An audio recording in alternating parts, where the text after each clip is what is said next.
C'est parti pour ces premiers numéros de la semaine de votre magazine Tribune Presse. Mesdames et messieurs, tous les plaisirs pour nous de vous retrouver. Deux principaux sujets vont consacrer l'essentiel de cette émission. On va d'abord revenir sur l'adresse du chef de l'État à la nation, le président qui était vendredi dernier devant les deux chambres du Parlement réunies en congrès. Le président a parlé de ses réalisations, mais il a aussi fait des projections. On va tenter d'en décrypter au cours de cette émission. On va aussi prendre les retours de Martin Fayoulou. Martin Fayoulou qui évoque toujours son plan de sortie des crises. Voilà donc les menus de votre magazine. Place au débat, mais d'abord aux invités. Ils sont deux comme d'habitude sur ces plateaux. Les premiers, c'est Eugène Kandolo, communicologue, coach en développement, écrivain, penseur du XXe siècle. Eugène Kandolo, bonjour et bienvenue. Bonjour, merci beaucoup. Comment allez-vous? Très très bien. Voilà, merci. En face de vous, vous rencontrez Maître Christian Bossembe. Il est juriste, journaliste, analyste politique, penseur également, écrivain peut-être. Bon, je ne sais pas trop. Bonjour et bienvenue. Salut, salut Hervé. Non, pas encore écrivain. On a peut-être Pas encore auteur, mais il est déjà écrivain. Voilà, vous voyez que... Merci beaucoup, Eugène. Merci beaucoup. Donc, on est là. Merci beaucoup pour l'invitation. C'est un lundi, donc je suis quand même honoré. Un débat a fait couler beaucoup d'encre et de salive. Congo Bez n'a pas reçu d'accréditation. Les gens se plaignent beaucoup. Le Congo souffre de la titromanie et de la diplomanie. Les gens vont se tuer pour des titres inutiles, alors que tu peux faire un bon travail sans avoir l'accréditation. Le plus important, ce n'est pas ça. On est focalisé sur des choses beaucoup plus importantes. Que le travail soit fait, le reste, ce n'est pas le plus important. Voilà. On va ouvrir les débats. D'abord, je suis à vous pour ces premiers thèmes de l'émission. On va prendre l'adresse du président de la République à la nation. D'abord, sur les plans forme et fond, comment avez-vous trouvé ces discours? Sur les plans, je dirais, de la communication, parce que vous êtes quand même communicologue. Merci beaucoup pour cette question. Mais avant d'aller loin, il est très important que l'on dise au public c'est quoi les discours sur l'état de la nation. Parce que ça permettra à ce que l'on juge même les réactions de certaines personnes. Parce que j'ai vu beaucoup de gens pérorer dans tous les sens. Pour apprécier la qualité et la profondeur d'un discours sur l'état de la nation, on devrait d'abord comprendre c'est quoi les discours sur l'état de la nation. Un discours sur l'état de la nation, de façon brève, c'est vrai que d'abord, avant tout, c'est une exigence constitutionnelle. L'article 77 de la Constitution consacre cela. Mais au-delà de ça, c'est quoi le discours sur l'état de la nation? C'est la photographie des activités qui se sont faites pendant une année, des activités de l'État. Comme on le sait très bien, c'est le chef de l'État qui répond à toutes sortes d'activités qui entrent en ligne de compte de ce que l'État devrait faire ou ne pas faire. Alors cette photographie, qu'est-ce qui a été fait et qu'est-ce qui n'a pas été fait? Est-ce que ce qui a été fait a été prévu? Qu'est-ce qui a été prévu et qui n'a pas été fait? Et par conséquent, en rentrant sur cela, on fait aussi des projections sur qu'est-ce qui reste à faire, qu'est-ce qu'on projette dans les futurs. Alors, ce discours a respecté cette structure. Ce discours est rentré d'abord dans la jeunesse pour planter les décors. 40 pages, 2h34 minutes. Ce n'est pas la fin du monde. Fidel de Castro faisait des discours de 7 heures. En fait, on n'est pas sûr c'est quoi le timing, mais le problème c'est est-ce que ce timing était important? Parce que dans ces discours, tout s'était né. C'est très important. Donc, ça m'a rappelé moi-même, quand j'étais encore étudiant, je n'aimais pas, parce que la plupart de mes collègues qui voulaient montrer qu'ils sont intelligents, aller dans les excès des ailes, parce qu'un TFC, c'est au moins 30 pages, un mémoire, c'est au moins 50 pages, mais il y avait des amis qui pouvaient faire un TFC de 90 pages, un mémoire de 160 pages pour montrer qu'ils ont beaucoup écrit. Alors, je me rappelais qu'à l'époque, j'ai fait un TFC qui avoisinait les 60 pages. Mais mon directeur m'a dit ceci. En lisant, je ne vois pas ce qu'on peut enlever. Tout se tient. Ça veut dire que ce n'était pas du remplissage. Parce que tu peux faire 90 pages, 100 pages avec du remplissage, avec des citations des gens, mais finalement, ça n'a pas de sens. Donc, les discours, si on veut rentrer, parce que c'est une polémique que tu as ouverte, sur le timing correspond en fait à l'importance de ce que le chef de l'État devrait dire. Alors, j'étais en train de dire... Mais il y a des gens qui pensent que 2 heures, c'est trop, on ne peut quand même pas retenir tout ce que... Bon, il n'est pas interdit à une personne de penser. Est-ce que c'est cette personne qui a fait les discours ou bien c'est le chef de l'État? Le chef de l'État, qui est propriétaire du discours, a pensé que ce que je veux dire est important que je les mette sur 40 pages et dans 2 heures. Et aujourd'hui, il a ramassé un ensemble d'aspects de choses de la vie de la nation. Parce qu'il faudrait que vous vous rassurez, premièrement, c'était le tout premier discours. Le tout premier discours d'un chef de l'État qui est issu d'une alternance politique après un contexte assez chaotique que l'on connaît dans le Congo et que d'aucuns redoutaient parce qu'on ne savait même pas si on se retrouverait aujourd'hui avec un discours sur l'état de la nation. tous les signaux étaient au rouge. Et il a pris le pouvoir dans ces contextes. C'est un ancien opposant. Il vient d'un parti politique qui a fait plus de 30 ans de l'opposition.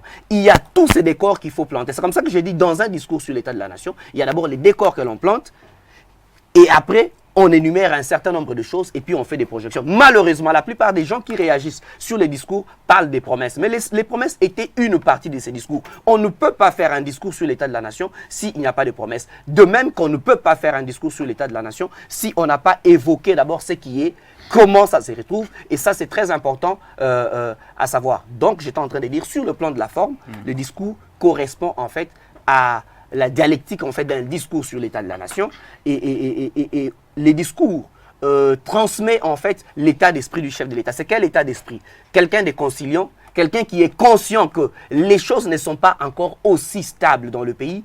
Et quand je dis les choses, il faut prendre ça dans plusieurs aspects des choses, notamment en fait la stabilité politique, parce qu'aujourd'hui ils sont en coalition. Et c'est comme ça que dès le début de son discours, il a commencé par rappeler les contextes dans lesquels ils se sont retrouvés dans la coalition et la nécessité pour tout le monde, non seulement eux en tant que partenaires FCC-Cash, mais tout le monde, la classe politique, la société civile, pour tout le monde, de protéger les acquis fragiles à ce moment ici de cette alternance pacifique qu'il attribue à tout le monde et avant tout au peuple. Et ça, c'était un point très important qu'il a pu poser. Voilà. Mais j'allais terminer en disant, on va davantage décortiquer ça, que c'était un discours de rupture. Un discours de rupture par rapport à son prédécesseur. Parce qu'on a vu que son prédécesseur, avant qu'il quitte le pouvoir, son discours était beaucoup plus ultranationaliste, mais un ultranationalisme qui en fait met base sur sa propre déclaration d'amour vis-à-vis du peuple.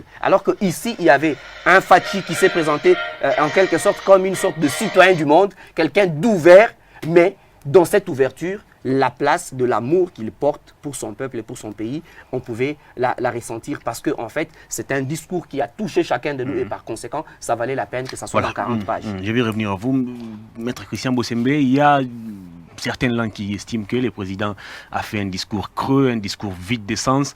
Est-ce que vous partagez l'avis de ces gens? Alors, c'est pourquoi il faut dire toujours aux Congolais que quand on condamne ce qu'on ne connaît pas, c'est tout à fait normal que vous ayez des gens qui condamnent sans connaître. La plupart des gens qui condamnent les discours, il faut leur dire, il faut leur poser la question de savoir les discours du chef de l'État sur l'état de la nation. Quelle est la loi qui fixe les timings, par exemple? Quelle est la loi qui fixe le contenu? Quelle est la matière qui doit être prise en charge? En fait, on dit bien un état de la nation. Donc le président pouvait parler autant de minutes qu'il voulait. S'il pouvait me garder jusqu'à demain, c'est lui. En fait, c'est lui qui parle. Il n'y a pas de loi là-dessus. On n'a pas dit il faut rester dans 30 minutes, 40 minutes. Parce que quand on veut définir le bon sens à ce niveau-là, ça devient relatif. Pour toi, le bon sens peut être 20 minutes. Et pour lui, le bon sens peut être 1 heure du temps. Tout est lié au contenu de ce qu'il veut dire. Le problème, c'est d'abord, il faut poser la question aux gens, ils se battent contre quoi exactement? Ils attaquent quoi? La forme ou le fond? Le timing est à quel niveau? Le timing, c'est au niveau du fond, au niveau de la forme. Alors, sinon, si on prend le problème de façon holistique, on ne s'en sort pas. On se retrouve finalement empêtré dans des choses, on ne sait pas, on ne dit rien et on a des débats qu'on appelle à Kin, des débats stériles. Vous allez rester longtemps à épiloguer et puis vous n'allez pas au fond. Posez la question à ceux qui disent que le discours était mauvais. Bon, dites, il était long, je suis bien d'accord. Mais qui nous disent qu'est-ce qui devait être enlevé? Quelle est la partie qu'il fallait enlever? Laquelle? La partie où il reconnaît les Congolais qui ont travaillé pendant cette année? La partie où il reconnaît Denis Mukwege? La partie où il reconnaît Pascal Kaniki?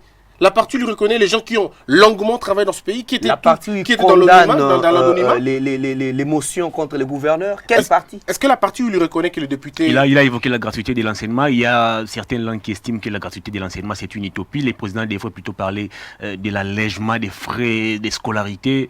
Ils ne comprennent pas, les gens qui racontent ça. Ils ne comprennent pas. Si vous posez la question à ces gens-là, ils n'ont peut-être pas d'enfants qui sont à l'école primaire. Ils ne savent pas. La gratuité de l'enseignement, ça veut dire ceci. Un père qui dépensait 1 000 $ pour son enfant, pour un seul enfant, aujourd'hui dépense 0. Gratuité de l'enseignement, ça veut dire 2 500 000 enfants qui n'avaient jamais étudié. Aujourd'hui, sont scolarisés. Ils sont aujourd'hui scolarisés. Est-ce que vous savez ce que ça veut dire? En fait, nous avons 7 millions d'enfants dans la rue. Kabila nous a laissé l'héritage de 7 millions d'enfants dans la rue. Et lui, il vient, il met 2 500 000 personnes à l'école. Ça veut simplement dire, par déduction simple, vous avez, si pas une réduction, mais dans quel score? C'est à 9 mois que vous avez une réduction comme ça. Alors, en ce moment-là, par exemple, il faut dire où on est de mauvaise foi, où on est fanatique. Parce qu'on ne peut pas trouver une autre conception. Moi, je dis par contre, Félix Tshisekedi a beaucoup de choses sur lesquelles les gens peuvent l'attaquer. Mais comme ces gens ne sont pas animés par la rationalité, ils sont animés par la mauvaise foi, ils vont l'attaquer sur ce qu'il fait bien. Et c'est là qu'il prouve que les gens ne sont pas, les gens, pour la plupart des cas, ne sont pas sérieux. Parce que quand vous analysez très bien l'affaire, Félix Tshisekedi a des faiblesses sur lesquelles vous pouvez frapper. Mais parce que vous êtes aveuglé par la colère, par la haine, par la méchanceté, vous ne regardez pas ça. Votre ancien confrère, Safou Daniel, aujourd'hui député, pense que le président a fait des projections qui ne cadrent pas avec les 10 milliards de budget, un budget d'ailleurs très maigre, qui ne sera pas à mesure de prendre en charge toutes les projections faites par le président. Il faut raconter aux gens une chose. Dans la politique, il y a deux types de personnes. Il y a ces personnes qui voient du bout de leur nez, au bout de leur nez, et d'autres qui regardent dans les générations futures. Un homme d'État, lui, ce sont les générations futures. Lorsque Delano Roosevelt, aux États-Unis, parlait des New Deal, ça ne cadrait pas des projections de budget qu'ils avaient. C'était des programmes beaucoup plus importants que le budget. En fait, quand on est un homme d'État, on ne réfléchit pas en termes d'aujourd'hui. On réfléchit en termes de futures générations. Ça dépasse votre mandat, ça dépasse votre budget. Donc, est-ce qu'il faut réfléchir sur base de 10 milliards? Et puis, parlons-en. Quand il parle de les projections du président de la République dépassent le budget. Attendons, réfléchissons un peu. Avec 10 milliards de dollars, vous faites quoi dans ce pays? S'il faut rester dans le budget, vous faites quoi avec 10 milliards de dollars? Mais vous ne faites absolument rien du tout. Parce qu'il y a vous savez, il y a des écoles, il y a des universités à l'étranger qui ont un budget beaucoup plus que 10 milliards de dollars. Vous avez des firmes internationales qui ont des budgets beaucoup plus importants que l'État congolais. Est-ce que vous devez continuer à parler de cela? Et regardez le ton avec lequel le président a parlé des budgets de 10 milliards de dollars. Mais il a parlé sans triomphe. Pour lui, c'est pas. Il a dit, c'était pas quelque chose de triomphal pour lui. C'est une honte. Parce qu'il nous compare avec l'Angola, qui n'a même pas la moitié de ce que nous avons, mais l'Angola a pratiquement plus de 30 milliards de dollars. Et le président dit, c'est une honte pour nous, un grand pays comme ça, d'avoir 10 milliards de dollars. Mais vous voyez des hommes qui pensent développer, qui pensent diriger ce pays avec des si petites ambitions, pensant que 10 milliards de dollars définissaient la vie de notre République. Donc je crois à un moment donné, il faudrait savoir ce que l'on veut. Le discours du président de la République, moi je peux vous le dire, c'était un discours pour moi rassurant. C'était un discours pour moi pertinent. Le président a fait ce que nous on appelle en journalisme... Pas un discours creux comme les qualifie l'actuel coordonnateur de la MOUCA? Non, c'est pas creux. Le discours n'est pas creux. C'est quoi un discours creux? C'est sa qualification qui est creuse. Oui, peut-être. Mais c'est quoi un discours creux? En réalité, le problème à quel niveau? Les discours du président, les gens peuvent aller par exemple dire non, il a hésité sur des mots. Oui, mais il faut vous tenir debout pendant 2 heures en train de lire. En train de lire. Parler sans lire, c'est facile. Nous avons le journal. Mon cher, tu peux lire ce journal d'ici jusque-là, tu vas buter. C'est normal. Parce que c'est dans une lecture que tu vas le faire. Et on ne fait pas la mise en bouche d'un document de 40 pages. On ne fait pas la mise en bouche de cela. Et il faut rappeler encore une fois, pour l'aptitude physique, c'est pas facile que quelqu'un qui n'a pas été militaire de tenir longtemps pendant 2 heures debout. Ce sont des aptitudes que l'on doit reconnaître à quelqu'un. Voyez-vous? Donc, mais sinon, au-delà de tout, et puis, moi, je crois même, Eugène, dans un débat sérieux, on ne peut pas débattre sur un discours. Il y a des subtilités, des choses sur lesquelles les gens on ne débat pas sur un discours. On débat sur les actions. On débat sur des actions. Pas sur un discours. Parce que, attendez, vous allez débattre sur un discours en disant quoi? Il dit il va faire. Vous dites qu'il ne va pas le faire. Sur base de quoi il ne fera pas? Sur base de quoi il va le faire? Attendez qu'il fasse. Et il vous a donné même l'élément en disant que l'année prochaine... Nous, ici, on a la chance d'être sur ce plateau et pour en débattre. On ne peut pas aujourd'hui, c'est ça aussi les mauvais côtés, le revers de la médaille de médias sociaux. On ne peut pas un discours de 40 pages les résumer par un tweet de 360 caractères. Et puis pire encore, quand les gens disent... Et quoi qu'on a donné l'avis sur un discours. J'entends les gens raconter... J'ai beaucoup apprécié le prof Ernest Wamba Diawamba.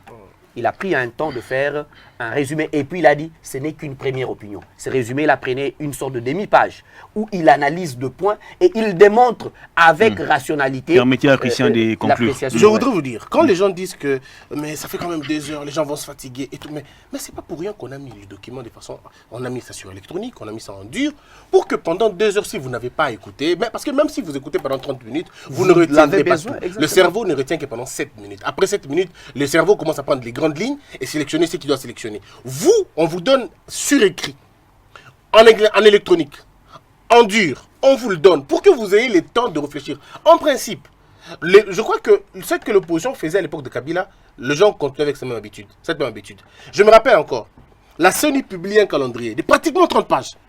Et un opposant sort on publie à 15h, à 15h02, un opposant dit on n'est pas d'accord avec le calendrier. Mais vous avez eu le temps de le lire quand? Parce que prenez le temps quand même de lire le discours, prenez pour ça même une semaine. Et puis, ce n'est pas toi qui vas comprendre. Moi, je ne saurais pas comprendre tous les discours du président parce qu'il y a des volets économiques. Voilà. Donc, il faut qu'on soit une équipe qui réfléchit et on dit, bon, d'accord, est-ce que là, vous êtes d'accord avec? Est-ce que vous êtes d'accord? Et puis après, on va donner un compte rendu. C'est ce que la Mouka devrait en principe faire. On ne peut pas jeter tout en bloc, rejeter tout en bloc. On se comprend que les gens ont un défaut de réflexion et plutôt, je dirais, de fatigue voilà. Cérébrale. On a reproché au PPRD, à Joseph Kabila pendant longtemps de faire des discours folkloriques. Ça a mené des militants qui ne font qu'applaudir et je ne sais pas moi... Comment avez-vous trouvé les comportements des militants de l'UDPS avant les discours, pendant les discours et même après les discours? Bon, en fait, ça fait partie de tard ou je ne sais pas moi, de acquis de la mauvaise compréhension ou construction de la démocratie. Et je crois qu'il faut mettre ça en ligne des comptes de ces faiblesses que nous devons en tout état des causes. Si nous sommes assez matures, je crois qu'à un certain moment, on n'aurait pas besoin d'avoir des gens qui viennent en fait juste pour voilà, commencer à faire le folklore. Mais rassurez-vous, vous parlez du peuple, à l'Assemblée nationale, au Congrès, il n'est pas interdit qu'il y ait un public. Donc, c'est pour cela qu'il y a deux, comment je peux dire, compatrimoines. Donc, il y a un compatriment pour les élus, pour les parlementaires, et puis après, il y a un côté pour les publics. Ça veut dire, tout individu, tout citoyen congolais a le droit d'accéder à cet hémicycle, du moins dans le compatriment qui est réservé au public, pour participer, parce que c'est un peu comme des audiences publiques. Donc, pour participer. Mais seulement, il n'a pas droit ni des votes, ni des trucs. Déjà que le discours sur l'état de la nation, il n'y a pas de débat contradictoire. Le chef de l'État fait, il part. Vous comprenez? Mais après, la masse, on ne sait toujours pas la gérer. Et par conséquent, moi, je ne suis pas en solidarité avec tout ce qui nous ramène un peu vers la médiocrité. Donc, vous avez vu les militants de l'UDPS chanter avant l'entrée du président. Augustin Kabouya, qui était dans la salle, s'est vu obligé de monter jusqu'au balcon pour essayer un peu de calmer ses militants. Il y a des gens qui estiment que l'UDPS commence à emboîter aussi les pas du PPRD. Non, mais il faut pas qu'on mélange les choses. Le PPRD était en train de faire un forcing vis-à-vis du peuple. C'était différent avec les trucs. Les gens peuvent faire la même chose, mais ça n'a pas une même signification. Ça, il faut faire attention. Le PPRD savait que ici, on ne nous aime pas par les peuples. Alors, amenons des gens pour faire voir qu'on nous aime. Fachi n'a même pas besoin qu'on crie dans cette salle pour qu'on sache que le peuple l'aime.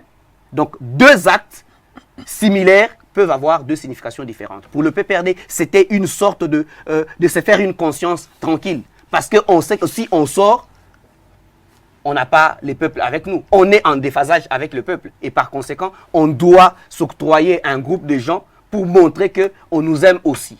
Et pourtant, ce n'est pas en fait l'objectif de ces militants. Alors moi, j'aimerais qu'on puisse prendre un peu les phrases phares du discours du président de la République. Le président qui dit par exemple qu'il va lutter contre la corruption, alors que dans son cabinet, il y a des gens sur qui pèsent des soupçons de corruption. Moi, j'aurais voulu répondre d'abord à la question sur, si vous permettez bien sûr, sur la question de militants, avant de rentrer dans le fond, parce que c'est là où on aura une bonne matière à dire. C'est d'abord culturel. Cette culture triomphaliste, c'est nous, en fait. Ça caractérise ce que nous sommes devenus par l'absence de politiques correctes. Et pourtant, vous avez reproché cela au PPRD. Non, on n'a pas reproché ça au PPRD. Moi, je ne reproche pas ça au PPRD. Je reproche ça à ceux-là qui ont mis dans la tête des Congolais qu'il fallait fêter, qu'il fallait chanter à tout moment. C'est même pas le PPRD. Le PPRD était dans la logique du défi. Le PPRD était dans la logique de montrer aux gens que nous existons. Ce qui n'est pas le cas. Il y a deux types de faire les choses. Il y a l'adhésion et il y a le rachat. Le PPRD, c'était dans le rachat. L'UDPS, c'est dans l'adhésion. L'UDPS, c'est d'abord un parti qui est comme un symbole du peuple. Les gens aiment l'UDPS déjà par nature. Parce qu'on aimait Etienne Tshisekedi, n'eût été le vent de la Mouka, l'UDPS resterait tel qu'elle est. Et je suis même convaincu qu'elle va finalement reprendre ses forces. Il faut d'abord rappeler cela. De deux. Mais combien sont ceux-là qui chantent quand on va faire nos défenses, nos collations ici? Mais on chante la même chose. La chanson est Nzamba Ponio, mais c'est pas la Tshisekedi qu'on a inauguré. Cette chanson, nous sommes nés dans cette chanson. On a grandi avec cette chanson. Ces attitudes-là, on a vu. Vous, le jour où vous avez fait votre défense, le nombre de gens que vous avez appelés, le nombre de gens qui ont chanté, qui ont dit Allons Guinaï. Mais c'est culturel, c'est nous comme ça. C'est cette logique de cheptalisation que nous n'avons pas encore changé. Alors, vous n'allez pas reprocher à un parti. On dit non, mais Bengana Batounion Sobayate, c'est pas possible, c'est pas possible. C'est une question de quand vous allez changer la mentalité de l'homme, quand vous allez lui faire comprendre à l'homme qu'un peuple n'est pas applaudisseur, un peuple ne vient pas pour applaudir, un peuple vient pour contrôler, un peuple vient pour être vigilant. Mais ça doit prendre du temps, il faut un travail là-dessus. Donc ici, il ne faut pas dire qu'on aurait dû interdire, non, mais ça allait être scandaleux. Est-ce que vous savez qu'aujourd'hui, Félix Tshisekedi ne s'appartient pas? Est-ce que vous avez appris qu'il a été intercepté par les Wewa, ainsi de suite? Ces gens se sont réclamés, Félix. Ils ont dit, tu ne passes pas, tu descends, on doit te voir. Donc, en fait, on peut dire que c'est culturel, cette histoire. C'est culturel. Maintenant, il faut changer, si vous voulez changer la culture, il faut une révolution culturelle. Comme ça, vous transformez les mentalités des gens et puis ça va changer. Mais sinon, encore une fois, vous allez voir, si on regarde ce débat, on a passé 10 minutes, 15 minutes pour parler des histoires qui ne sont pas utiles. Mais ce n'est pas ta faute. Non, ce n'est pas ta faute. Si on ne parle pas de ça, les Congolais qui nous suivent croiront qu'on a manqué quelque chose d'important. Voilà. Donc c'est culturel, il faut transformer les cultures pour avancer. Voilà, je reviens à vous. Le président qui a évoqué la question de la corruption, il va lutter contre la corruption, alors que dans son cabinet, il y a des gens sur qui pèsent des soupçons de corruption et de ces faits, il y a aussi des élans qui estiment que le président s'est contredit lui-même. Est-ce que vous partagez... Bon, on parle du discours sur l'état de la nation. Et puis on parle de projection. Depuis que Félix est au pouvoir, il a parlé de ça, il a fait une promesse ferme par rapport à ça. Mais il faut faire une nuance. De la même façon qu'il dit qu'il va combattre la corruption, il sait qu'il n'est pas juge ou magistrat.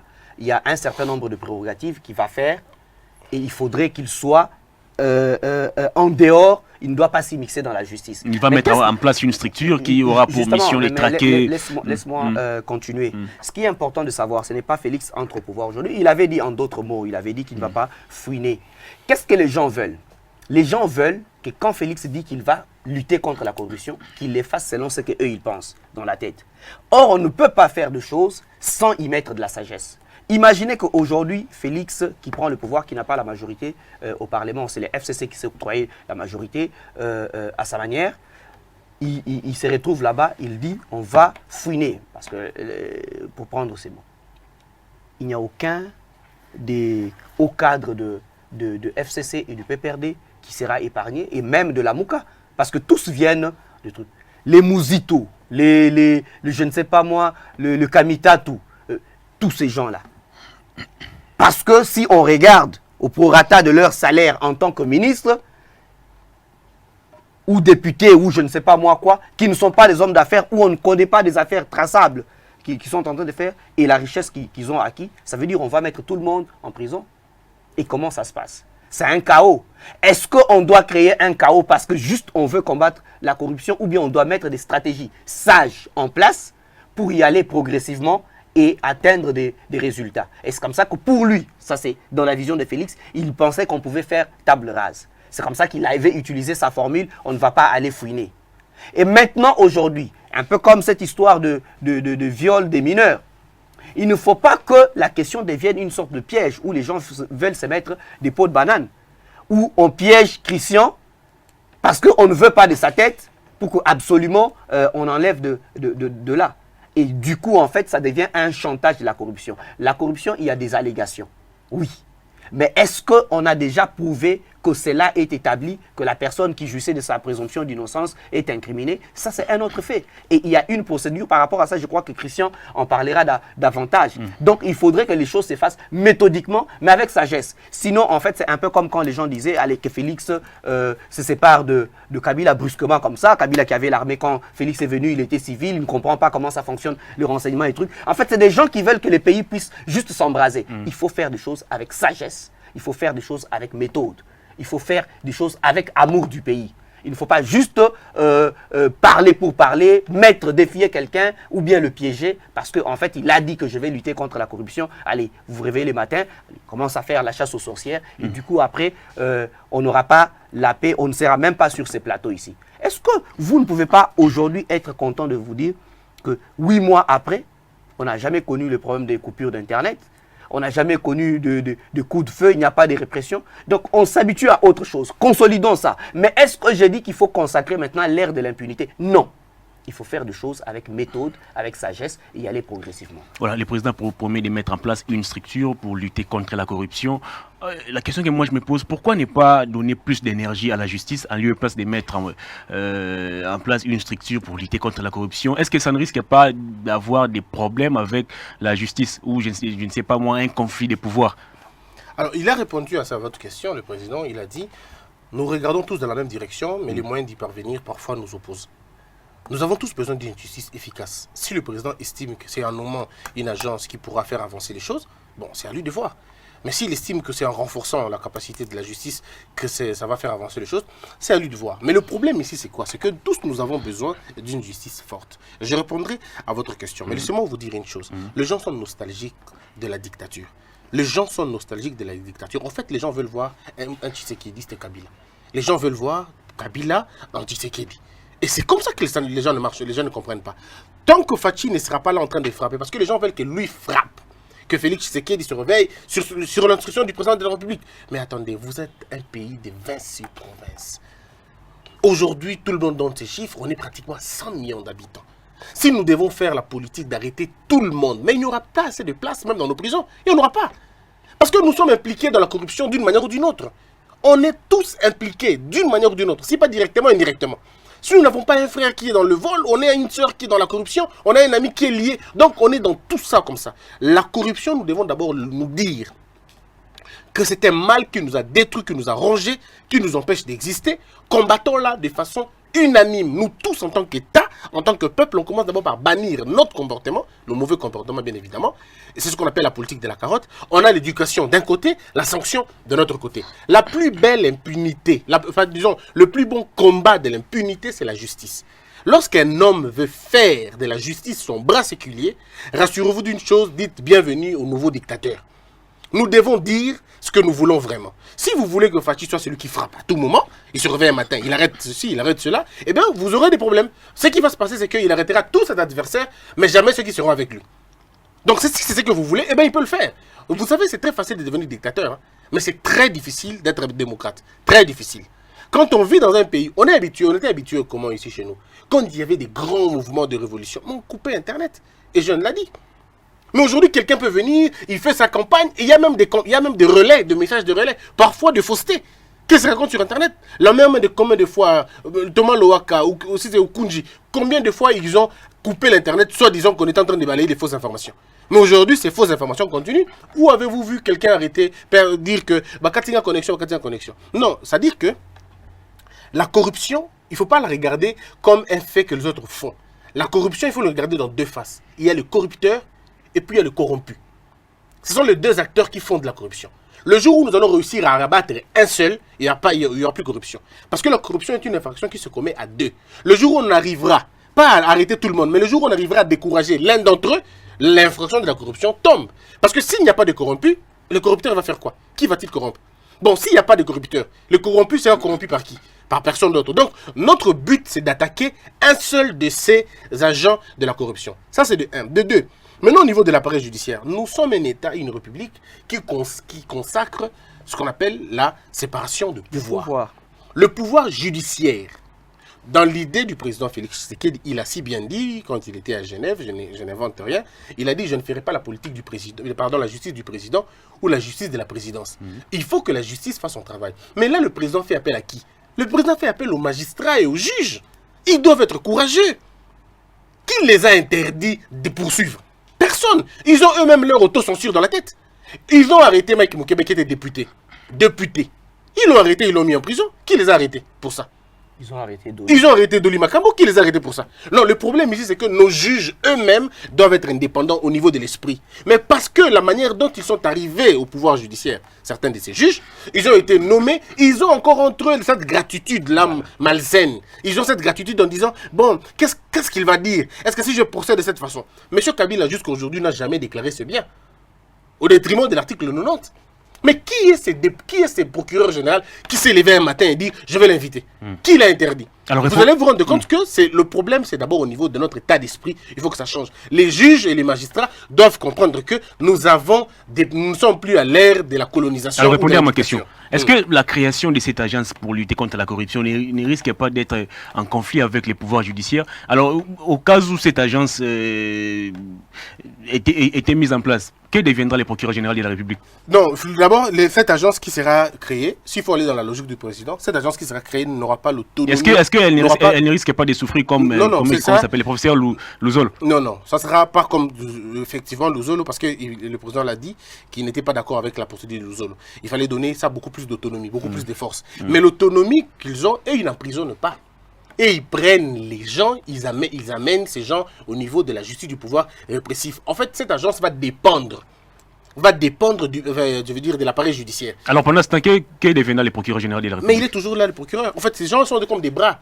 La police existe, le procureur est là. Ce sont des gens qui vont travailler pour le nom et pour le compte du procureur. Seulement, eux sont indépendants. Ils vont faire leur travail. Après avoir fait le travail, ils amènent les rapports au procureur général. Parce que cette agence n'aura pas le pouvoir d'arrêter les gens. Les mêmes procureurs qui a reçu les rapports Louzolo et qui n'a jamais réagi. Non, vous savez, vous pouvez donner votre voiture à un chauffeur qui le conduit mal et vous donnez à un autre chauffeur, la même voiture se conduit bien. Tout est question de leadership. Mais il y a un élément important, il faut dire. Le président a besoin, on l'a donné de conseils, et je crois qu'il nous écoute, il va le faire.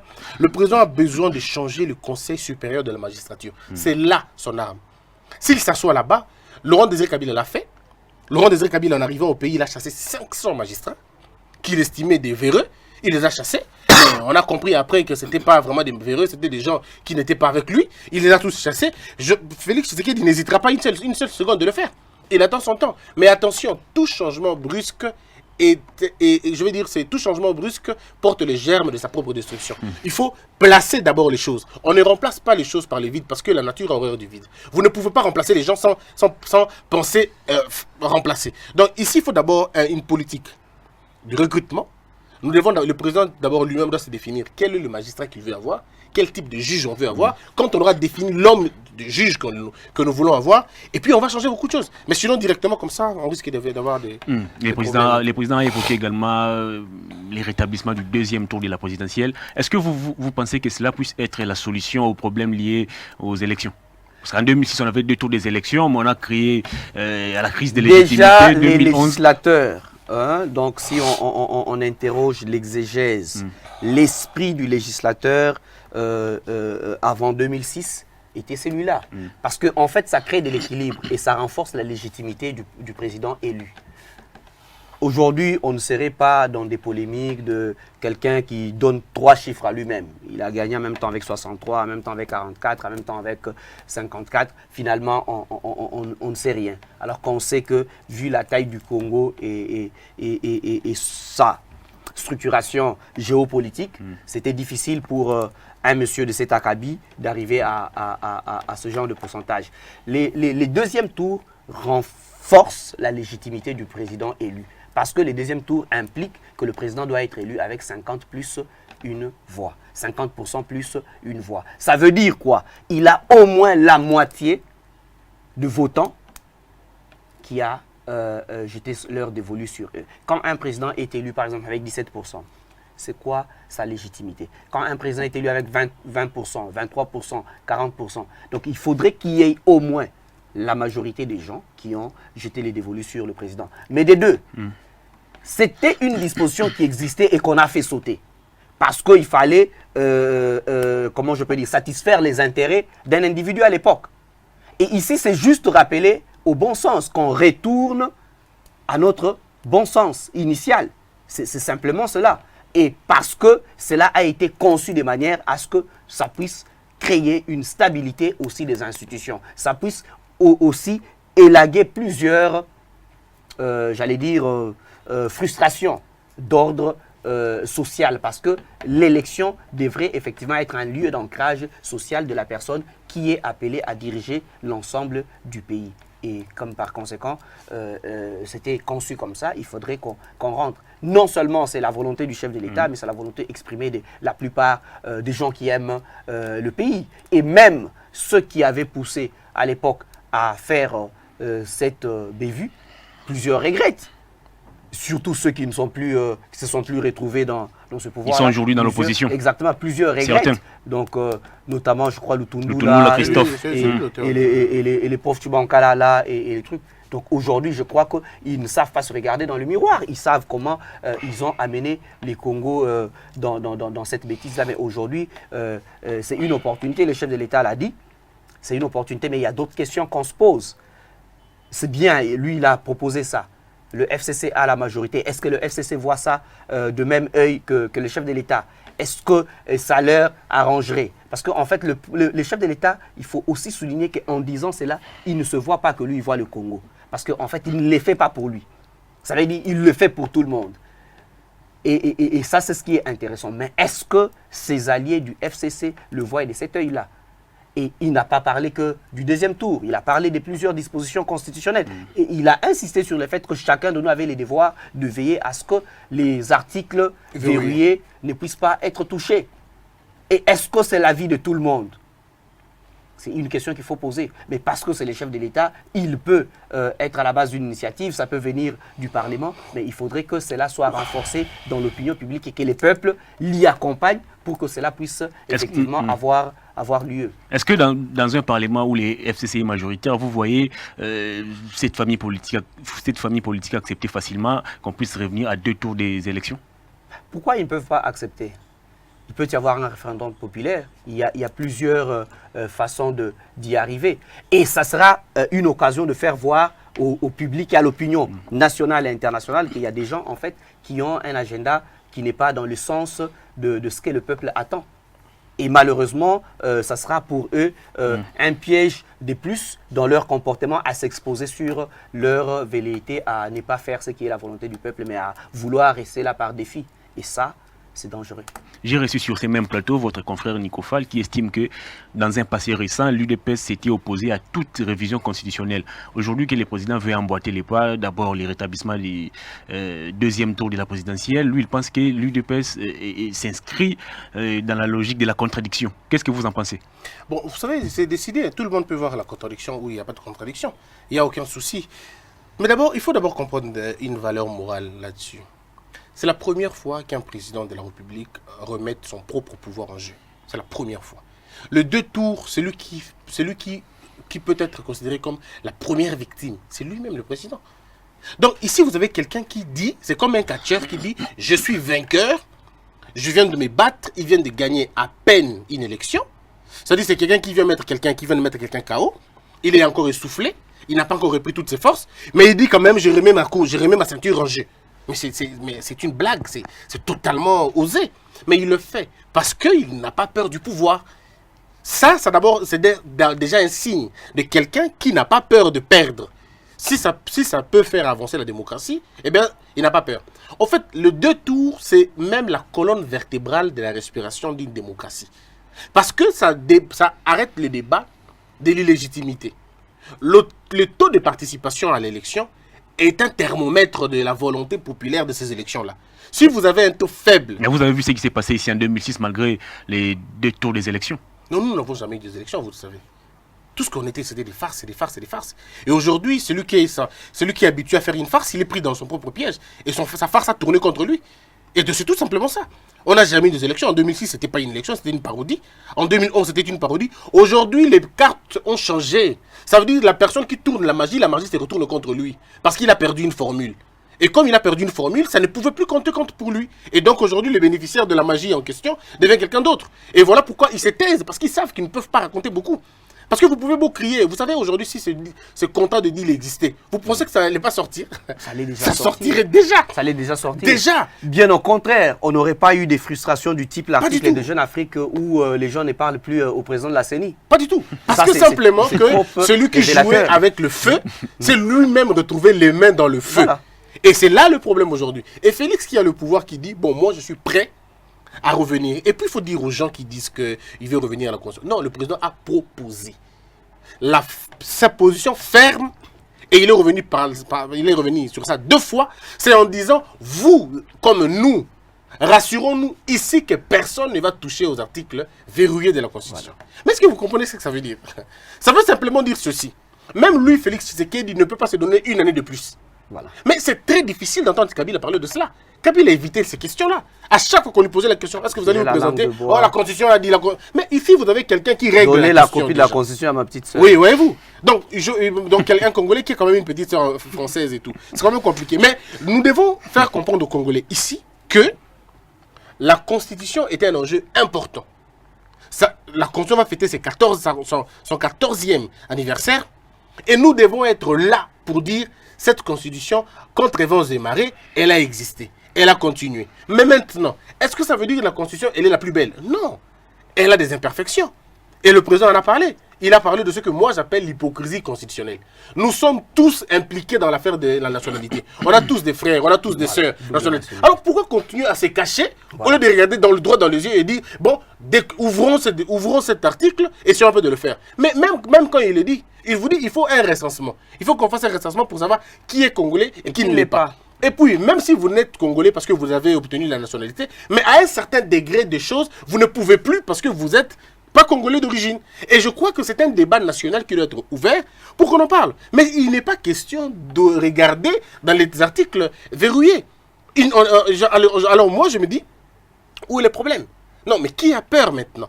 Parce que regardez, si on va au deuxième tour, le FCC a intérêt d'avoir peur. Pourquoi? De ça.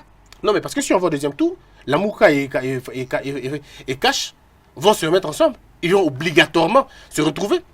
Bon, pas tous, mais une bonne partie vont se retrouver. Sinon, les grands vont se retrouver. Les deuxièmes tours, on l'appelle en sciences politiques le ballottage. Oui. Et puis, le FCC va se retrouver seul dans un carré. Il y a toujours deux blocs. Et l'autre bénéfice du deuxième tour, on l'a pas eu en 2006, les autres ont fui le débat, mais ça va permettre à ce que on remette sur table la question des débats contradictoires et qu'on sache quelles sont les idées que les uns et les autres défendent pour que les peuples décident sur qui, en toute responsabilité, donner la responsabilité. C'est la beauté de la démocratie. Et ce que nous avons manqué dans cette histoire, je vais peut-être introduire vous allez chuter aussi par là. Oui, un bémol, c'est qu'on a raté. Kabila nous a fait rater la beauté de la démocratie. Il aurait pu être présent. On accuse Vital Kamerhe d'avoir interdit les débats contradictoires. Non, mais ça, c'est du passé. On ne va plus revenir là-dessus. Ceux qui avaient peur du débat ne sont plus là. Aujourd'hui, vous avez on parle de l'événement. Vous avez les sénateurs n'est pas venu. Ça, c'est pas un problème. Bon, quand le président parle de gouverneur, moi, je suis un peu divisé sur la question. Il a raison sur un point, mais il n'a pas tort dans un autre point. Si vous voyez ce que je veux dire. Le problème des gouverneurs et des sénateurs, leur problème ne se retrouve pas au niveau de la corruption. Heureusement qu'il n'a pas abordé la question. Heureusement pour lui, il n'a pas abordé la question et j'ai dit, ah, c'était très bien fait. Parce que si le président avait abordé dans le même sens que tout le monde, non, parce qu'il y a la corruption, il faut que le député, que le gouverneur et le sénateur soient élus par le suffrage universel, moi j'allais dire, non, non, c'est pas la raison. Mais effectivement, le président n'a pas abordé la question dans ce sens-là. Il a dit que pour permettre encore une sorte de légitimité, donner au député un pouvoir, pardon, au gouverneur, un pouvoir, au sénateur un pouvoir, il faut qu'il soit élu comme le président. Mais c'est une merveilleuse manière de faire les choses. Mais vous avez des gens qui disent non, c'est pas possible, parce que votre démocratie, c'est un mémitisme. Voilà. Nous pouvons adapter notre démocratie à nos réalités ici, et on peut le faire très bien. Le Sénégal est une démocratie, mais le Sénégal n'a pas de Sénat. Et ça nous éviterait des choses comme en 2006 où Kimbuta est candidat député, il échoue, mais il va se faire élire gouverneur. Ça veut dire le peuple a rejeté cette personne, mais les quelques individus, une vingtaine d'individus dans une salle, décident que la personne que le peuple avait rejetée, c'est cette personne qui doit voix la plus déterminante. Exactement, venez de Fayoulou. Et c'est cette personne qui devait diriger. Alors, c'est pour dire qu'il faut réfléchir sur des questions fondamentales de ce que va devenir notre pays demain. Moi, je vais dire, je termine. Hervé, vous aurez des enfants. Et Eugène en a déjà. Moi, j'en aurai aussi. Quel type de pays nous voulons laisser à nos enfants? Est-ce que nous voulons laisser à nos enfants un pays d'incertitude? Voulons-nous laisser nos pays, à nos enfants un pays rempli de débats stériles, ou nous voulons laisser à nos enfants un pays de la grandeur? Si nous voulons laisser un pays de la grandeur, c'est aujourd'hui que nous commençons à nous discipliner. Voilà pourquoi moi j'ai dit à Tribune Presse, vous ne suivrez plus des débats folkloriques, ça n'existera plus. Nous devons imposer à la population de suivre des débats corrects, des débats basés sur la moralité, sur la qualité, sur des réflexions objectives et ce qu'ils peuvent voir au-delà. On est assez fatigué des folkloriques, on est assez fatigué des débats inutiles et qui nous prennent beaucoup de temps inutilement. Alors, le président encourage l'opposition à se choisir un porte-parole qui sera pour lui un contradicteur. Est-ce qu'aujourd'hui on peut dire que le président est plus que démocrate? Je voudrais souligner là que ce n'était ni de l'humour, ni de l'ironie. Il les dit tel qu'il les pense, parce qu'il est très important. Et si vous observez vraiment bien Félix, c'est quelqu'un qui veut que les choses soient normales. Et dans un pays normal, l'opposition devrait effectivement avoir un interlocuteur, sa place. Et aujourd'hui, nous avons raté en 2006, nous avons raté en 2011, avec des débats inutiles, un peu comme disait Christian tout à l'heure. Les gens sont dans des considérations personnelles. À l'époque, la loi était taillée sur la mesure de quelqu'un. Quand on les met à la haie, finalement, on ne veut pas que ça revienne à quelqu'un d'autre. Et après, on jette les sorts sur ceux qui dirigeaient pour dire que ce sont eux qui ont bloqué. Non. C'est une question indéfiniment parlementaire et qui concerne les députés de l'opposition, les parlementaires de l'opposition. Donc, ils doivent aujourd'hui comprendre la nécessité de nous donner quelqu'un qui peut être, comme le chef de l'État l'a dit, mieux un interlocuteur, un contradicteur, pour que ça puisse avancer la vie de l'État. Ça nous éviterait un peu des tweets à la va-vite où quelqu'un se réveille juste, le truc qui dit distributeur automatique de promesses. En fait, juste pour amuser la galerie, est-ce que c'est une proposition? Est-ce que c'est une contradiction? Est-ce que ça apporte quelque chose à l'État? Parce que, en fait, il faut à un moment que les gens s'élèvent au-dessus de leurs sentiments, au-dessus de leurs instincts, pour qu'ils parlent République avec responsabilité, avec des germes républicains. Ça veut dire qu'ils regardent la chose en face, ils disent « je suis opposant ». Mais sur ces points, j'ai vu que le chef de l'État abordait ceci, abordait ceci. Je peux être d'accord avec lui sur ces points, mais ça, il fallait qu'il aborde ceci. La question qu'il soulève sur le plan de la gratuité de l'enseignement, je pense qu'on peut aborder ça. C'est ça la construction. L'opposition ne veut pas dire tout remettre en cause et jeter des pavés dans la mare. Comme ça, on le voit ici, je suis vraiment désolé. Les gens doivent apprendre à connaître comment s'y prendre parce que comme je l'ai dit une fois dans une des émissions, avec l'alternance pacifique du pouvoir, aujourd'hui tout le monde doit apprendre. Parce qu'avant, on n'a jamais eu des opposants contre un président civil. On a eu depuis toutes ces années, à part à l'époque de Kasavubu, on a eu que des opposants face au pouvoir autoritaire et par conséquent les méthodes étaient différentes. Maintenant, il faut être intelligent, il faut aimer le pays, il faut avoir des arguments pour pouvoir faire de l'opposition. Donc, il ne suffit pas aujourd'hui juste d'accuser quelqu'un qu'il a la nationalité ougandaise. Non, l'opposition aujourd'hui, c'est la construction, c'est l'intelligence, c'est la proposition, c'est la capacité à contredire et à proposer mieux que la personne en face. Et ça fait avancer le pays. Mais il y a un élément, si tu te permets. Voilà les débats qu'on fait avec... Rapidement, parce qu'on doit passer au deuxième thème de l'émission. On ne saura pas épuiser l'ensemble du contenu du discours du président de la République. On n'a peut-être pas les mêmes sensibilités. Mais on fait un débat, on se respecte et on se complète quand il faut. Il faut qu'on enlève dans la tête des gens que tout débat, ça veut dire on est des adversaires, on doit se jeter des colibets, on doit avoir des propos injurieux, désobligeants. Ça ne sert à rien. Mais le président veut une opposition qui va avancer des arguments constructifs. Encore une fois, c'est le premier qui appelle à la contradiction. Je vous donne un document en 2007. Kabila ne l'a jamais fait. Non, je vous donne l'élément. En 2007, Kabila a dit à la presse nationale et internationale, je veux aider l'opposition à se diviser. C'est lui qui l'a dit. L'image est là. Joseph Kabila Kabange dit à la face du monde, une année après son élection, il dit je veux aider l'opposition à se diviser. Et il a bien réussi à le faire jusqu'au bout. Mais ici, vous avez quelqu'un qui commence le pouvoir en disant je cherche le contradicteur. Je ne peux pas faire seul sans contradiction. Alors, ou alors, on ne comprend plus rien, ou on ne veut pas aller de l'avant. Mais en disant aux députés de s'organiser pour trouver un porte-parole. Et puis il a dit un interlocuteur. Il dit mieux un contradicteur. Parce qu'un interlocuteur, vous pouvez aller dans le même sens. Mais il a besoin de gens qui vont lui dire. De cette façon-là, vous avez promis $1 milliard. Mais où sont partis les $1 milliard? Nous voulons que... Oh non, on va construire 15 km de route. Ils disent non. L'opposition peut dire non, monsieur le président. 15 km de route, ce n'est pas avec 15 milliards. 15 km de route, c'est avec autant d'argent. Voici le bel offrant, c'est celui-là. On veut d'une opposition qui va réfléchir. On ne veut pas d'une opposition de ras-le-bol. On ne veut pas une opposition qui va tourner le dos à tout moment qu'il y aura une contradiction. Nous ne voulons pas des opposants qui refusent la contradiction. Nous voulons des opposants qui acceptent eux aussi la contradiction, qui savent féliciter les routes quand elles sont bonnes, qui savent accepter quand il y a gratuité de l'enseignement, mais qui peuvent dire quand il y a des faiblesses de justice. Nous ne voulons pas des opposants sélectifs. Quand il y a un cas qui est fait, on dit non. Quand il y a un cas qui est bien, on dit oui. Non, ça, ce n'est pas une très bonne chose. L'opposition a besoin d'expérimenter aussi ça, en fait. Tout le monde expérimente aujourd'hui. Voilà, on va prendre les tout derniers thèmes de cette émission. On va parler de Martin Fayulu qui a regagné Kinshasa hier après, je ne sais pas moi, près de 2 ou 3 mois passés à l'étranger. Martin Fayulu, ressuscite son plan de sortie des crises. Est-ce qu'aujourd'hui, on peut dire que Martin Fayulu est resté constant dans son combat? Bon, on peut rester aussi constant dans une bêtise, tout dépend de ce qu'on est en train de faire. Vous parlez du retour de Martin Fayulu.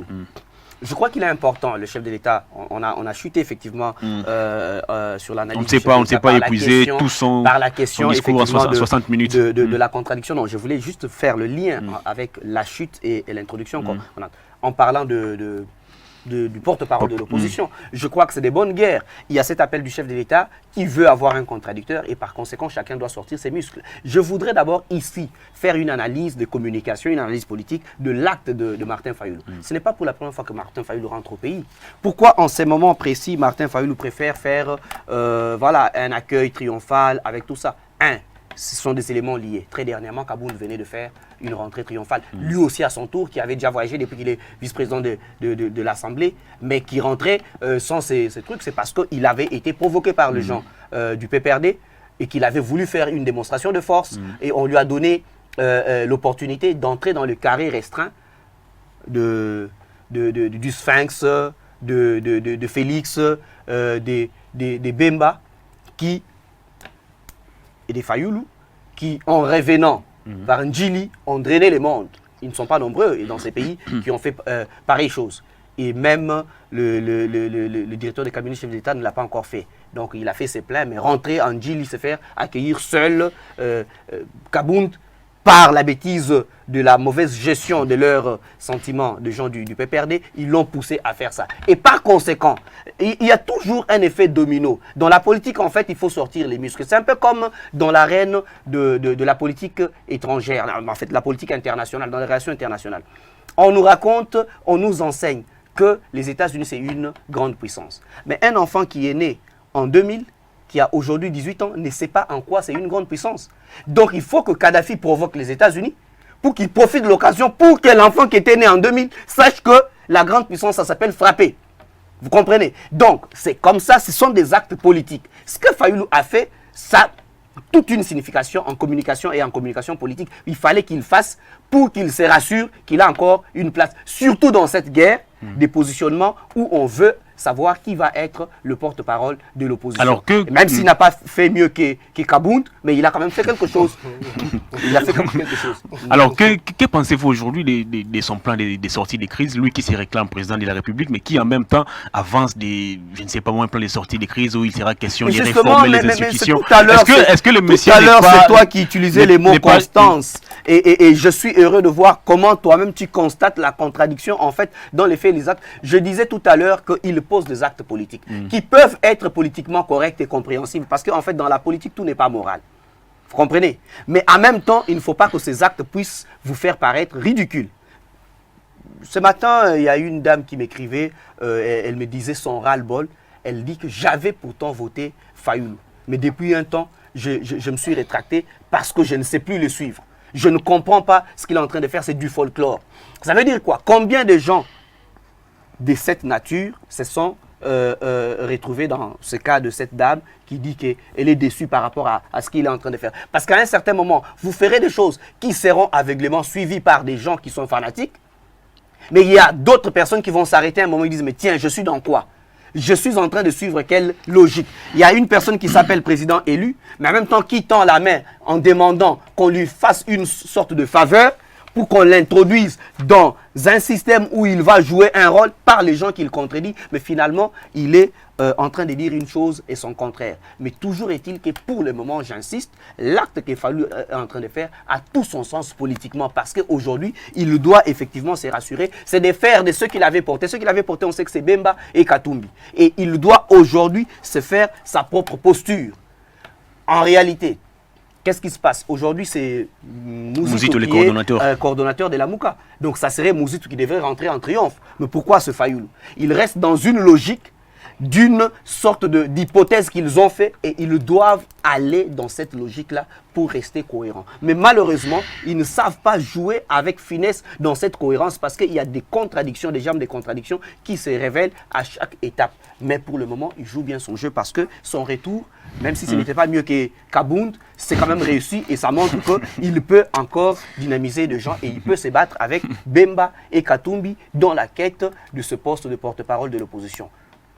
Martin Fayulu est retour à Kinshasa. Il promet de s'adresser aussi à la nation le 30 décembre prochain. Est-ce que, selon vous, vous pensez que Martin Fayulu est resté dans sa logique ou je dirais, il a évolué un peu? Bon, Martin évolue en reculant, ça arrive. Il y a beaucoup de contradictions, il y a beaucoup de changements, il y a beaucoup d'inconstances. Mais ça reste un homme politique congolais. Le problème aujourd'hui, c'est que quand on essaie de lire la politique de Martin Fayulu, on va se dire, tout commence à partir de Genève. Martin Fayulu a goûté à quelque chose de succulent, c'est difficile. Figurez-vous, il est le seul à se faire porter par Chipoui. Alors que tous les autres candidats de suranné, personne ne peut le faire. À un moment donné, on peut dire que c'est peut-être cynique. Bon, on va dire que c'est le peuple. Vous savez, quand on veut dire des choses, on peut toujours faire dire ça au peuple. Hein. Quand on veut asseoir son histoire, on dit toujours le peuple. Le peuple est toujours victime dans beaucoup de choses. Mais la grande question est celle de savoir jusqu'où va aller cette politique de Martin Fayulu. Jusqu'où ça va aller. Parce qu'aujourd'hui, regardez, Jean-Pierre Bemba, j'allais dire un truc important. C'est très difficile de faire l'opposition contre la personne que le peuple aime. C'est très difficile. L'opposition à l'époque de Kabila était très facile parce que Kabila, on ne l'aimait pas. Maintenant, aujourd'hui, vous avez un président qui est aimé par un peuple, par une majorité de la population. Voyez-vous? Et ou alors, si il est pas sur l'amour de la population par rapport à Fachi est lié à deux choses. La première des choses, c'est d'abord un Congolais, on l'aime bien. Et puis, la deuxième chose, c'est que l'incapacité de faire du mal. On dit, bon, pourquoi on va agir jusqu'au point de faire mal? Pourquoi on va descendre dans la rue pour protester contre lui? C'est des gens qui ne sont même pas pour lui. Mais ils ne sont pas contre lui frontalement. Ils peuvent dire, oui, je n'apprécie pas peut-être la politique de Fachi, je n'apprécie pas, mais je n'irai pas jusqu'à montrer que je n'aime pas en faisant beaucoup de choses. Et tout acteur politique de l'opposition aura du mal à vivre dans cet environnement. Aura du mal à vivre dans cet environnement. Parce que quand vous dites, Batouazo Liaté, le peuple va lui-même dire 9 mois à Komika Sigoto, Totikele no Matan. Ça, c'est la logique des gens. Non, à 9 mois, dans ces conditions-là, c'est extrêmement difficile. Vous devez avoir comment on appelle ça, une pression populaire qui et la seule stratégie qui joue pour le moment pour Fayulu, c'est voilà, je suis président élu et puis voilà. Et puis vous voyez que c'est un disque qui a déjà été joué. Mais si tu veux ajouter un peu, est-ce que vous vous êtes déjà posé la question pourquoi Bemba n'accompagne pas Fayulu dans ses déplacements alors que Bemba est libre? Il est libre de faire ses mouvements. Pourquoi il n'accompagne pas Fayulu? Pourquoi est-ce que vous ne vous êtes jamais posé la question pourquoi Katumbi n'accompagne pas Fayulu? Finalement, parce que les deux personnes, j'ai comme l'impression, à un moment donné, ils sont en train de regretter. Ils disent, mais oh là, on a créé quelque chose, on a créé quelqu'un, et aujourd'hui on a du mal maintenant à nous confirmer. La personne ne nous écoute plus. Il est beaucoup plus lié à Mozito qu'aux autres. Mais est-ce que vous pensez que même les élections anticipées que demande Fayulu, si Katumbi n'est pas là, si Bemba n'est pas là, aujourd'hui, vous savez la foule qu'il y a eu là, parce qu'il y a des sympathisants du MLC aussi, il y a eu les gens d'ensemble aussi. Alors imaginons-nous aujourd'hui que Katumbi prenne ses distances. Il dit, bon, d'accord, maintenant on est en affront, on n'y va plus. Que Bemba dise, bon, nous aussi on prend notre direction. Qu'est-ce qui restera de la Mouka? C'est ça la grande question que les gens doivent se poser. Mais les gens ont tellement peur, parce que, bon, sous couvert dans les trucs et tout. Mais ce qui est avantageux pour Martin Fayulu, c'est qu'il a une bonne partie du peuple avec lui. Il a encore des gens jusque-là avec lui. Je conseille par contre à Martin Fayulu d'asseoir et céder. Il avait commencé ça à un moment donné, et puis pouf, ça s'est arrêté. Alors il rentre dans les débats, vérité des urnes, on va aller dans ceci, on va aller dans cela. Mais le plus important, c'est est-ce que son parti est assis? Parce que 2023, c'est rapidement. Moi, je suis en train de rire un peu, je me dis, est-ce que nous avons vraiment véritablement passé le mois de mars et le mois de juin? Vous avez vu comment on a sauté? De janvier à décembre directement. Est-ce qu'il n'y a pas 2 mois qui nous ont échappé? Alors, je crains que 2 ans nous échappent, qu'on se retrouve pas devant 2023 et que votre parti n'est toujours pas propre. Parce que regardez, tous les carcans qui liaient Katumbi, aujourd'hui, il n'est plus lié en ça. Monsieur Katumbi, aujourd'hui, il est éligible. Monsieur Bemba attend de Félix Tshisekedi et je suis convaincu que Félix va l'aider à être lavé de ces histoires. Aujourd'hui, si Katumbi est disponible, Bemba est disponible, pensez-vous vraiment que Martin Fayulu sera encore candidat commun? Mozito, je vais terminer, Mozito bénéficie de ce podium comme une sorte de blanchisserie qu'on oublie ce qu'il a fait à la primature. Mais c'est compliqué, on C'est peut ça pas aussi. oublier ça. Mais malheureusement, c'est difficile pour C'est lui. compliqué Parce pour qu'il lui. a encore jusque-là la dernière casserole. Vous allez chuter. Le plus de 30 agents que lui a dans son entreprise, qu'il n'a pas payé, et qu'il a pris une décision de chasser Edmond Izuba et Freddy Thioyo, pour qui j'ai beaucoup de je pense beaucoup à eux. Ils sont même interdits d'accès aux installations de la Parce RTFS1. que, vous savez, c'est des gens qui sont dans le syndicat. Alors dites-moi, celui qui veut nous garantir la paix demain, celui qui veut garantir que nous aurons notre travail, il veut nous garantir la justice, mais c'est celui-là qui marche sur le droit de ses propres agents. Je crois qu'il y a une mauvaise alliance, une très mauvaise alliance. L'émission est complètement terminée. Une dernière question à vous deux, en 1 minute. Est-ce que les rapprochements Fayoulou-Fachi est-il possible aujourd'hui? Non, je ne crois pas que ça peut être possible. Et même dans les derniers de rêve, je ne vois pas Fachi se rapprocher avec Fayoulou. Pour quelle finalité? Fachi a son plein pouvoir, Fachi est en train de faire des choses, que Fayoulou fasse l'opposition et que, bon, voilà, qu'il fasse prévaloir des idées, pas des incantations. Et s'il a des idées, les Congolais verront que ce monsieur a des bonnes idées, il commence à quitter un peu des élans de folie pour une réflexion constructive, pas seulement juste aller sur TV5 et demander que le pays soit un chaos et que l'on chasse dire que c'est un discours creux à quel niveau et sur base de quels éléments, il faut savoir les démontrer. Donc, quand il aura des éléments, des arguments, des propositions claires, on commencera à lui donner assez d'importance et il aura peut-être une place dans l'opinion. Mais je ne pense pas qu'il n'y a ni opportunité ni importance de travailler ensemble. Qu'il soit opposant et qu'il travaille, s'il a la possibilité de se faire élire en 2023, tant mieux. Sinon, il va attendre 2028 et peut-être plus jamais. Est-ce que vous partagez l'avis de votre co-débatteur? Non, pour une fois, je ne partage pas l'avis de mon estimé Eugène. Je ne partage pas cet avis. Eugène, c'est quelqu'un de brillant, mais je ne partage pas son avis. En fait, moi, je pense par contre au rapprochement de Fayoulou et Fachi. J'estime que c'est très important. Pour quel but? Le seul but, c'est le but de la totalisation, si vous voulez, de cette... en fait, je ne vais pas dire légitimité, mais cette sorte de conformité. On va dire ça comme ça. Vous savez, regardez, l'alliance entre Kabila et Fachi, cette alliance va se détruire d'elle-même. La nature va détruire cette alliance parce qu'elle est incestueuse. De façon naturelle, cette alliance va se détruire. L'arrogance ne marche pas avec l'humilité. L'arrogance du FCC finira par le détruire eux-mêmes. Et vous allez vous rendre compte que Fachi ne touchera personne, mais cette alliance va elle-même éclater parce que c'est comme une mine d'or, c'est comme une mine, hein, champ des mines, voilà, qui finira par être explosé. Et par conséquent, elle doit être remplacée par Fayoulou. Non, pas du tout, pas Fayoulou. Mais l'importance de Fayoulou est l'importance de Fayoulou à quel niveau? Non, vous voyez Fayoulou aujourd'hui comme ça, c'est simplement parce que Fayoulou a pris une posture. Oui, il a pris une posture et la posture de Fayoulou, j'estime qu'elle vient de Mozito. J'estime qu'elle vient de Mozito. Parce que le Fayoulou qu'on avait connu avant, c'est vrai qu'il a beaucoup de tard aussi, on va dire, mais ce n'est pas la même chose. Je ne peux pas concevoir, comme le monseigneur Mbongo le dit, moi je le pense aussi, je ne peux pas concevoir que Fayoulou soit proche de Mozito et loin de Fachi, et que Félix soit loin de Fayoulou et près de Fachi. Ce sont des alliances, toutes les deux des alliances incestueuses, mais je crois que s'il faut un rapprochement, en tout cas le rapprochement le plus fort, le plus sérieux, c'est Félix et Katumbi. Bon, Katumbi n'a pas de contradiction avec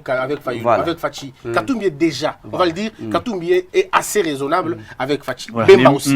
Dans la Mouka aujourd'hui, Katumbi est avec Fachi, on va dire dans la logique, pas dans la logique de partenaires, mais dans la logique de frères. On se respecte, on est concitoyens. Bemba aussi la même chose. Mais là où il y a vraiment rupture, c'est l'aile Fayoulou. Et j'ai travaillé sur un dossier, j'ai répertorié le nombre de fois où Fayoulou a cité le nom de Kabila et de Fachi, c'est 1700 fois, depuis que l'année a commencé, 1700 fois. Et vous savez, Félix a cité le nombre de Fayoulou combien de fois? 16 fois, ou 14 fois je crois. Et c'était là où, parce qu'on le poussait à parler tu es dans tes statistiques, ce n'est pas là où on a accusé que tu as fait 924 non, les gens, Fachi avait déjà 219 promesses avant. Et puis les gens, en fait, on aura peut-être le temps de discuter sur les promesses. Les promesses et les projections ne sont pas les mêmes. L'émission est complètement terminée. Félix avec Katumbi, voilà. Bon, moi je ne vois pas. Moi je vois même pas dans un futur lointain. Alors l'émission est complètement terminée. Vous allez profiter, vous allez regarder la caméra, vous allez vous adresser aux Congolais en quelques secondes, puis vous allez passer votre numéro de téléphone. Voilà. Qu'est-ce que je vais dire aux Congolais? Est-ce que nous avons suivi le discours du chef de l'État? Il est important aujourd'hui qu'on se dise que le Congo est tourné vers l'avenir et il faudrait qu'on prenne au sérieux un certain nombre de choses, notamment des demandes du chef de l'État à ce qui concerne le renforcement des acquis démocratiques. Et ça, c'est très important, la consolidation de ce que nous avons eu aujourd'hui, qui semble encore être fragile. Et par conséquent, chacun devrait se sentir plus congolais qu'hier, de manière à ce qu'il travaille, qu'il propose, et que même si ces propositions peuvent être à l'encontre du chef de l'État, mais que les propositions soient données de manière à ce que ça construise l'État, que ça soit fait avec amour du pays. J'insiste chaque fois que je passe sur ces plateaux, l'amour du pays doit être le soubassement de toutes choses. Si Donnez votre numéro. On vient débattre et qu'on n'a pas l'amour du pays, et qu'on a la haine, on a la rancœur, je crois que tout ce qui sortira de nous, en fait, ne va pas construire le pays. Construire le pays, il faut le faire avec un cœur limpide. Mon numéro, c'est le 081 291 46 31. Que Dieu bénisse les Congos. Le 23 décembre approche. Oui, le 23 décembre, ça sera notre première année, Congo Buzz. C'était avec beaucoup de douleur, beaucoup de sacrifices. On va faire un petit témoignage. Mon message, c'est le message de paix et d'unité. L'unité, ça veut dire nous pouvons avaler un peu de notre orgueil pour essayer d'avancer un peu plus. Moi, je dis toujours, je crois au rapprochement des Fayulu Fachi, je crois vraiment à ce rapprochement. Je sais qu'il va avoir lieu, peut-être pas aujourd'hui, peut-être demain, peut-être un autre jour, ça va avoir lieu parce qu'il est le seul à rester très loin de la vraie réalité des choses, en fait. Parfois, on oublie qui est notre ennemi, parce que vous ne pouvez pas penser à combattant Fachi et gagner le pouvoir, parce que si aujourd'hui Fachi tombe, c'est Tambo Mwamba qui devient président. Ça ne sera pas la Mouka, et c'est vraiment très loin que le panier vienne aux côtés de la Mouka. C'est toujours une question de voir dans quelles conditions on peut aller. Je n'ai rien à dire par rapport à Katoubi, parce que Katoubi a déjà montré ses couleurs depuis très longtemps. Il a dit que l'ennemi n'était pas Fachi, l'ennemi était quelqu'un d'autre. Bemba avait dit la même chose, que l'ennemi n'était pas Fachi, l'ennemi était quelqu'un d'autre. Mais c'est juste qu'aujourd'hui, de l'autre côté, quant à Mouzouto et Fayulu, c'est eux encore qui continuent à garder cette aile dure. Et je me dis, ça ne sert absolument à rien, c'est une perte de temps. Le temps est arrivé où soit on fait une opposition radicale mais intelligente, constructive, ou alors on passe de l'autre côté, on déséquilibre les choses, comme Monseigneur Mbongo l'a dit, on fragilise Kabila pour donner beaucoup plus de pouvoir à Fachi, et peut-être ça peut aller dans ces conditions-là. Donc mon numéro, c'est celui qui est affiché sur le bas de l'écran. Merci beaucoup à vous et que Dieu bénisse la RDC. Voilà, Tribune Presse de ce lundi 16 décembre est complètement terminée. Nous avons reçu pour vous Eugène Kandolo ici à ma gauche. Il est communicologue, coach en développement, écrivain, mais également penseur. Et en face de lui, c'était Christian Bossembe qui est journaliste, juriste, et analyste politique, et bientôt aussi écrivain. Et si vous avez aimé cette émission, dites un grand merci à Némi et Omo pour ces belles images. Prochain rendez-vous demain mardi. Au revoir. D'ici là, portez-vous bien.